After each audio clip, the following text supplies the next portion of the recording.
Hi friends, உங்க எல்லாருக்கும் என்னுடைய பணிவான வணக்கங்கள். உலகத்துல எந்த பாப்புலர் ப்ராடக்ட் வந்தாலும், யூட்டிலிட்டி ப்ராடக்ட் வந்தாலும், மக்களால் அதிகமாக பயன்படுத்துகிற ஒரு ப்ராடக்ட் வந்தாலும் சைனீஸ்க்கு மூக்கில் வேர்த்துரும், இமீடியட்டா டூப்ளிகேட் பண்ணிடுவாங்க. சரி, சாதாரண கன்சியூமர் ப்ராடக்ட்ஸ்ல தான் அப்படி பண்றாங்க, கன்சியூமர் டியூரபிள்ஸ்ல தான் அப்படி பண்றாங்கன்னா, இப்போ அவங்களுடைய நரி தந்திரத்தை பயன்படுத்தி ஈட்டபிள்ஸ்லயும் இந்த மாதிரி டூப்ளிகேட் ப்ராடக்ட், டியூபியஸ் ப்ராடக்ட்ஸை பண்றதுக்கு அவங்க முன் வந்துட்டாங்க. வெஜிடபிள்ஸ்ல எல்லா கடைகள்லயும் ரொம்ப ஃபேமஸா இருக்கிற 4-5 ப்ராடக்ட்ஸ்ல இந்த கேபேஜ்னு சொல்ற கோஸும் ஒன்று.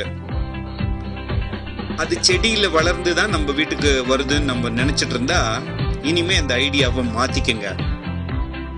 சில கெமிக்கல்ஸை பயன்படுத்தி வீட்லயே சின்ன 4 தகர டப்பாவை வச்சு சில ப்ராசஸஸை பண்ணி உண்மையான செடியில அந்த காயை அறுத்துட்டு வந்தா எப்படி இருக்குமோ அந்த லெவலுக்கு டூப்ளிகேட்டா இவங்க பண்றாங்க. 100 ஒரிஜினல் கோஸோட இது ஒரு 50 காய் வச்சா கடவுள் உள்பட யாராலையுமே கண்டுபிடிக்க முடியாது என்பதுதான் உண்மை. அதை நீங்களே இந்த வீடியோவில் பாருங்க. ஜாக்கிரதையா இருங்க நண்பர்களே.